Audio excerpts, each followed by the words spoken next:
Thank you very much. Thank you for the introduction. I'm here to talk to you, as I say, about delivery of skills required for decarbonisation of the industry. I'll set the scene on who we are, our sector knowledge, and also how we meet the challenges for the engineering construction industry now and in the future.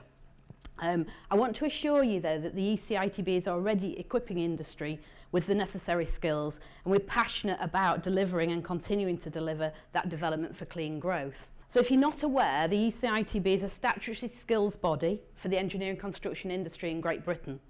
The purpose of the organisation is to address market failure in training through Sustainable Skills Investment Fund. We support the training and the development for our industry and the skills required, and it helps improve productivity. We're employer-led. We attract, qualify and develop the engineering construction workforce in a wide range of craft, technical, professional and managerial disciplines. Last year we invested 25 million to enhance skills across the industry. It does say 21, but we added 4 million from reserves as well. Demand for training is increasing and people are preparing for the future. We're accountable to Parliament and we're funded by a levy which we collect from industry. That industry benefits substantially by the support that they get in the training and the upskilling of their workforce. And we have a range of network of individuals around the country that support people on a bespoke basis. So how are we contributing to the UK? So the engineering construction industry, if you're not aware, is responsible for the designing, the delivering, repairing, maintaining and the decommissioning of the UK's infrastructure. The critical infrastructure, I should say. It operates across oil and gas, renewables, nuclear sector, as Steve would know. As well as that, the major process industries, which are chemical, obviously, pharmaceutical, food, water and waste processing. Currently, the largest sector we have is oil and gas, but clean energy is rapidly growing, presently covering nuclear, wind and waste to energy, and ultimately, we hope, hydrogen. The Northwest is a unique mix of the industries and the supply chain. They have decades of experience and expertise that can be used to build and repurpose current infrastructure, plus develop the new technologies that are required.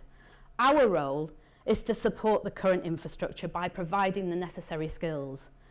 We've talented people continually developing with industry, for industry, our qualifications, our technical training standards, technical testing, and these are delivered by quality assured licensed training providers, not by ourselves. In 2018 alone, we spent £10 million on technical training. We currently have over 100 in-scope companies employed around the area or located and having operations in this region, and they include well-known names, including Costains, I have to say.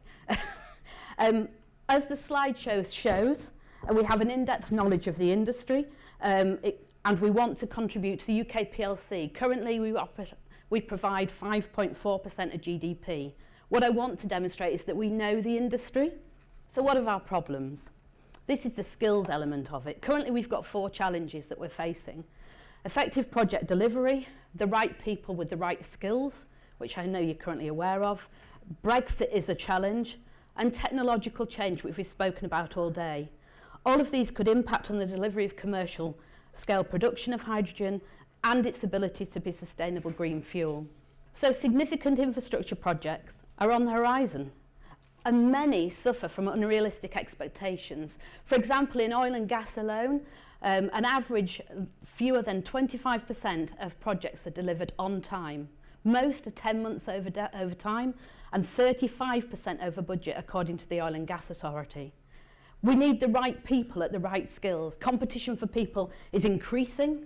We're almost at full employment, and we're competing against sectors such as HS2, and we've got an ageing workforce. 14% of our people will retire by 2026.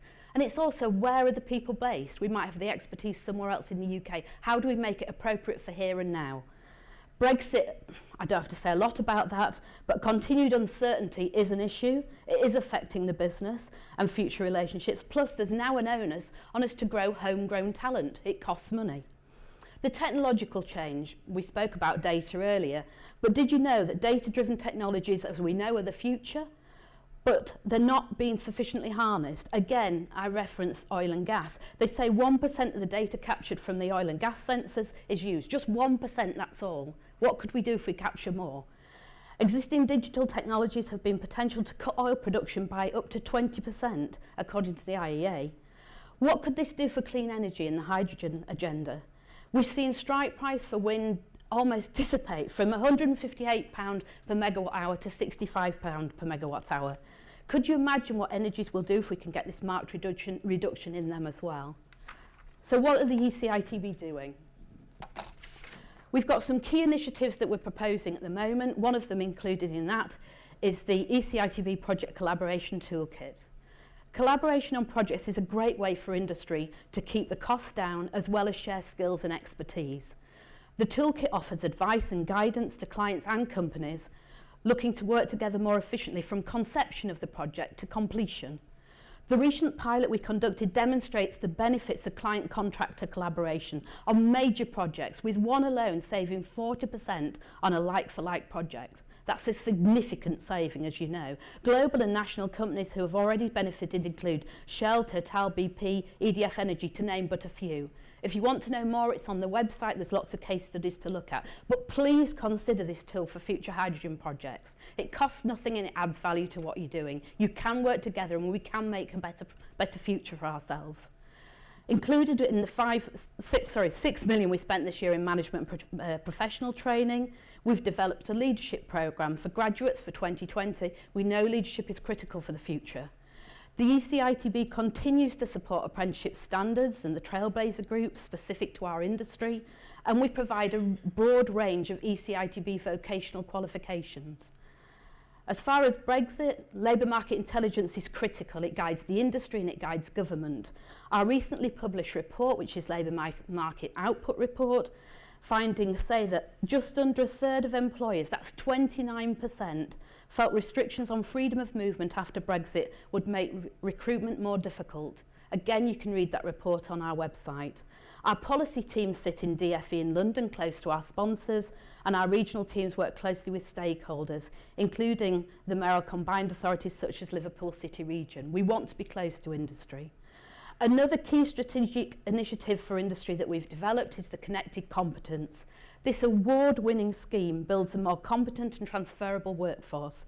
Developed by the ECITB with some of the North Sea's biggest service companies, the scheme is standardising technical competence in construction and maintenance disciplines. It utilises role standards and specialist technical tests. Work is ongoing to develop an onshore scheme currently. The scheme improves efficiency and productivity for employers by making safer sites, eliminating unnecessary training, and making that in-demand skills transferable between companies and sectors. The transferability will be highly desirable when developing the hydrogen sector. It's got to be the future. The right people, they're really critical to everything, and skills is critical to that. Growing the pipeline for the skills remains our priority for the industry. We have an ITEC programme, Introduction to Engineering Construction programme for young people. They have a 9-month programme exposing them to all of the practical work. They get a vocational qualification from it, and then they're fast-tracked onto apprenticeships. We've put 450 people through this programme already. We have another group guaranteed in the region for this year. The board have already approved that. In 2017, Sellafield, BMW, Jacobs and Airbus were among the many prestigious companies that undertook an ITEC student. If you want to know more, the Engineering College at Birkenhead delivers this flagship programme for us in this region. In 2018, we invested over 7 million in careers and apprenticeships, equating to more than 1,250 apprenticeships on programme. We're working with the Career and Enterprise Company, Engineering UK and the UTCs as part of our career strategy to attract people to the industry. But there is a focus on inclusivity. As we're nearly at full employment, we've got to look at some differentiation there. And the ECITB are putting, according to our strategy for 2020, more than £500,000 into that programme. Finally, technological change. We're very lucky we have a technological task force, and Professor Joe Howe is on that task force. We've got a head of skills strategy looking at the Industry 4.0, incorporating digitalisation. We know that's on the agenda. And finally, we want to inform our stakeholders about the potential impact and best practices of technological change. To that end, we have a new report that's again available on our website.